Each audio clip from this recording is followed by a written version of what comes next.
Let's keep it short. Yes, it is. It might just be the perfect time for you to visit. May brings the start of a dry season, which means green landscapes, clear skies, and warm but comfortable temperatures between 20 and 25 degrees. Everything's open, the roads are easier to travel, wildlife is active, and best of all, you're beating the peak summer crowds. So, what can you actually do in Madagascar? Can you see the penguins? And how on earth did the Polish-Hungarian become the first democratic king of Madagascar? Let's find out. To make things simple, I divided the country into 6 historical provinces, each offering something completely different. Now, let's start with the first province. Antananarivo, capital province and also the name of a capital city, also often called Tana, is where most journeys into Madagascar will begin. And right away you'll notice something. This city doesn't try to impress you. It's not polished, it's not predictable, and for sure it's not the typical brochure vacation destination. Instead, it feels alive. Houses are stacked across steep hillsides, roads wind unpredictably through the city, and everywhere you look there's movement. Street vendors, taxis, school children and locals going about their daily life. In its own way, this is pure chaos, but it draws you in.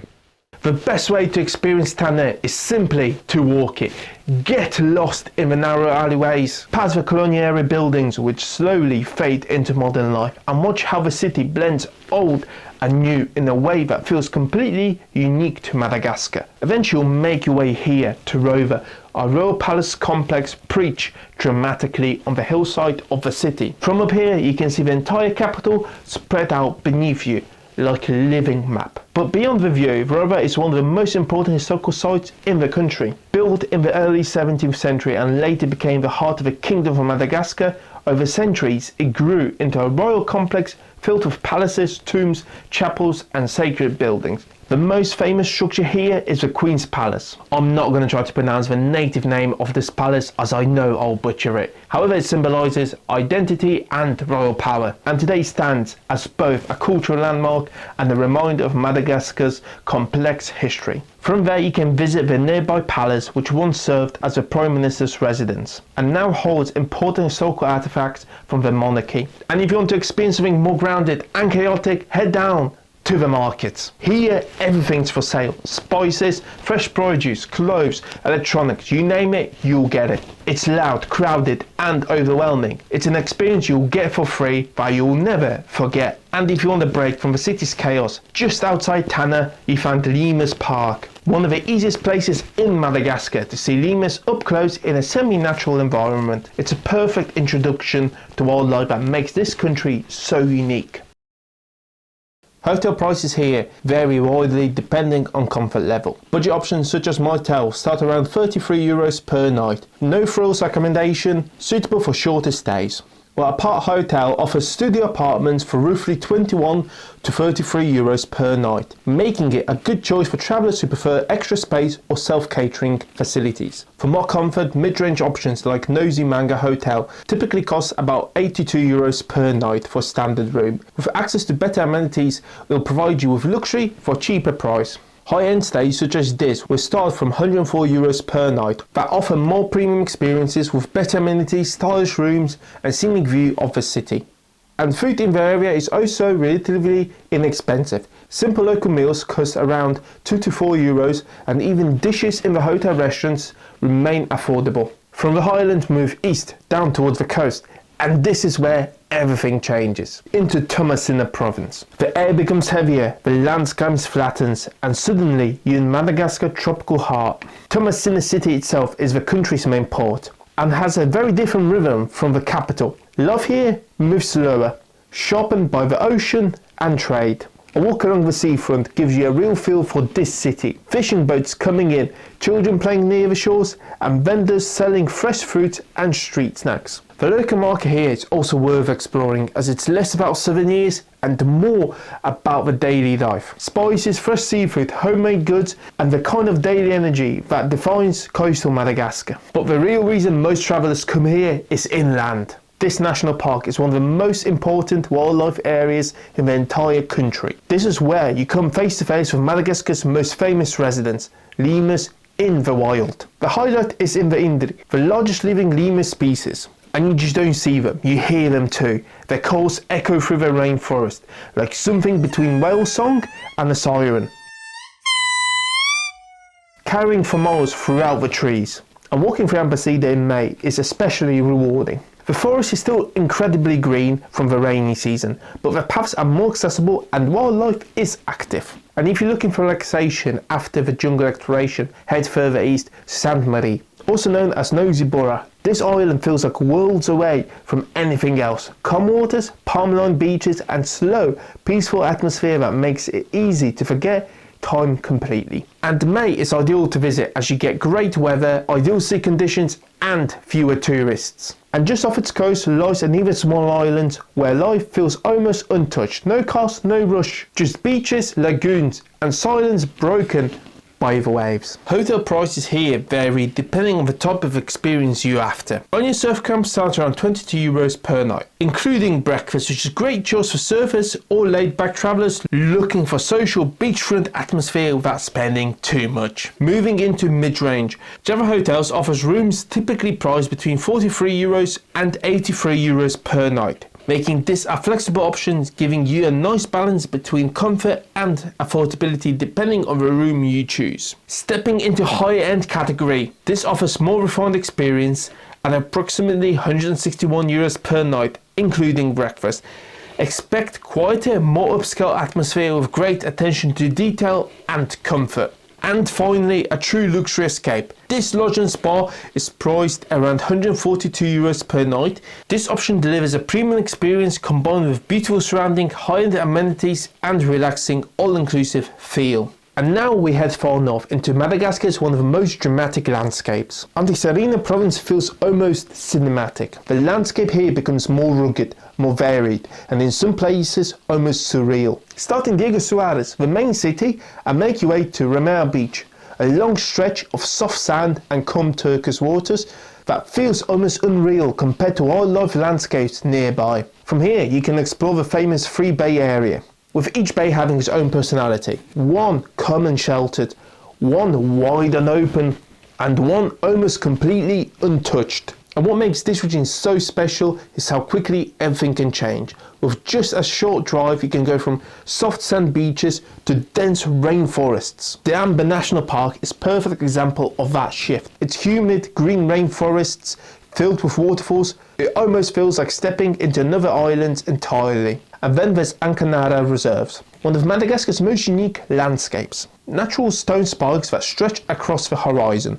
Beneath them lies hidden world of caves, underground rivers and wildlife adapted to this extreme environment. Nearby Red Tingsley offers something even more unusual. Unlike the grey limestones of Ancana, these formations glow in warm red and orange tones, especially at sunset.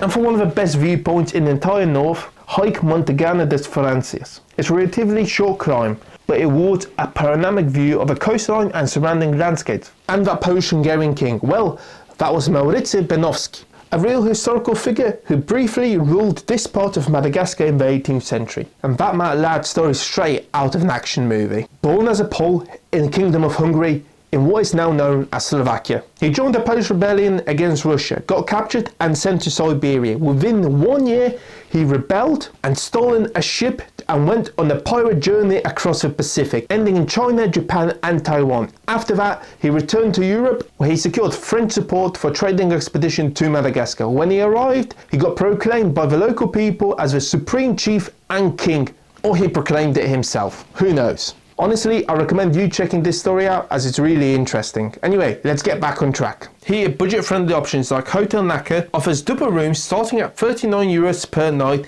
and suites at $60. Practical choice for travellers seeking comfortable stays without overspending. Mid-range stays, including Hotel Lankarama, where bungalows are priced at around €6 per night, with breakfast again for €5. This option provides a cozy, relaxing setting, ideal for travellers who enjoy a little more privacy and comfort for more luxury experiences. Nature lodges featuring one-bedroom bungalows priced around €141 per night, with exceptional breakfast for only €12. This high-end option offers a sincere atmosphere.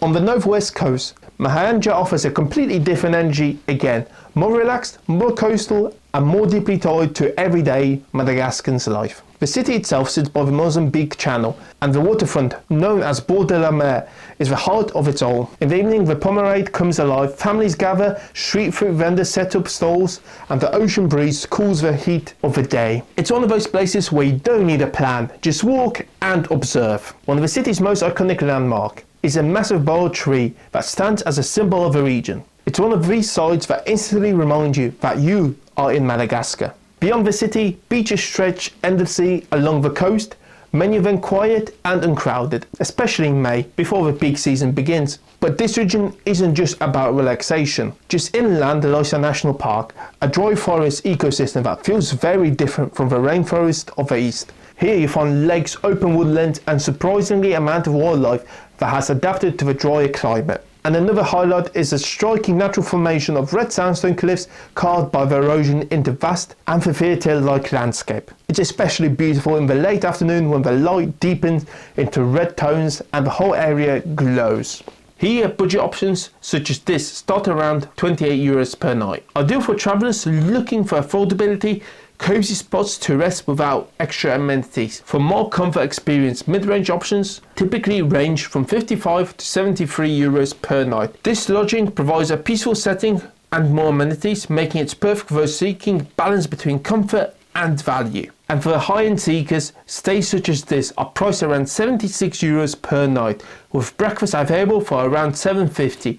It offers more premium experience with better facilities, scenic surrounding and relaxing atmosphere for travellers looking to upgrade their stay. Moving south into highlands again, this province feels quieter, cooler and more traditional. The city itself is known for its old town. A hillside maze of narrow streets, wooden balconies and historical architecture. It's one of the best places in Madagascar to get a sense of a country's cultural depth. Just beyond the city, vineyards stretch across the hillside. Yes, Madagascar does produce wine. To be honest, it surprised me too. And while it might not be as famous internationally, adds another unexpected layer to the region's identity. Antananarivo National Park is one of Madagascar's most important biodiversity hotspots, home to rare lemurs, dense rainforests and countless endemic species. Further south, this national park offers some of the most dramatic hiking in the country, with towering granite peaks, deep valleys and challenging trails that reward you with incredible views. There's also Antsiranana National Park, a landscape that feels almost cinematic. Thick canyons, sandstone formations, natural swimming pools and vast open spaces that shift colour throughout the day as the sun moves across the sky. And for one of the most unique travel experiences in Madagascar, this railroad is unforgettable. This slow-moving train passes through remote villages, dense forests and steep mountains, giving you a raw, unfiltered look into real life that few other experiences can match. Regarding accommodation here, for example, Three Palms starts at just €8 per night for a bed in a shared 4-person room. But if you prefer more privacy, a private room here costs around €16 per night, making it perfect for budget-conscious travellers. Moving up to mid-range stays, the Sara Guest House offers rooms starting at €40 per night, with options for private bathrooms at €54. And this guest house provides a cozy home-like atmosphere with more comfort and privacy than a basic hostel. For travellers seeking a higher end experience, this hotel is priced at around €64 per night. This option offers more refined amenities, a scenic setting and a comfort stay, perfect for those willing to spend a bit more for an extra convenience and relaxation. Finally, we reach the southwest, arguably one of the most unique and arid part of Madagascar. Toliara is a laid-back coastal town that acts as a gateway to some of the country's most unusual landscapes. Just north of the city, Ifati offers long beaches, coral reefs and some of the best conditions for snorkeling and diving in Madagascar. Further south, Anaconda feels more remote, accessible mainly by boat, offering peaceful escape far removed from modern life. Off the coast lies Nosiva, a small island known for its birdlife and untouched beaches, perfect for a quiet day trip. Back on land, Toliara Reserve protects some of Madagascar's most famous baobab forests, where towering trees create almost alien-like silhouettes against the sky. And if you want something truly surreal, this national park delivers salt flats, flamingos and stark white landscapes that feels completely different from anywhere else in this country. Budget options here such as hotel and restaurant Donna Bosco start around €21 per night with breakfast available for 5. It's simple and affordable option for those travellers seeking basic accommodation without breaking the bank.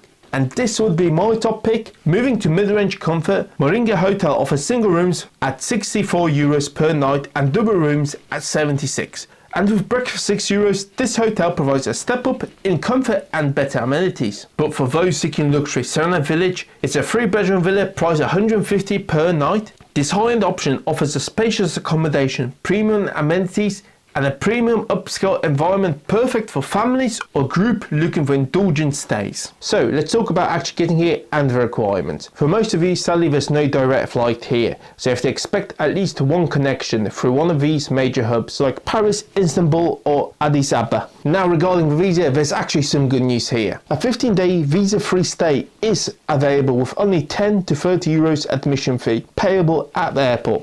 For longer stays, you'll need a single entry tourist visa, which typically costs around €35 to €50 and is also payable on arrival. However, I recommend you getting it in advance. It saves you the time and potential hassle at the airport. The cost is the same, so just check your local embassy. Now, to enter the country, you might also need to present vaccination certificates. A yellow fever vaccination is required if you arrive from countries with a risk of transmission, and a polio vaccination may be required in certain circumstances. Finally, remember to stay cautious as you would in any other country or in your hometown. And there's no shame avoiding areas that you do not feel comfortable at.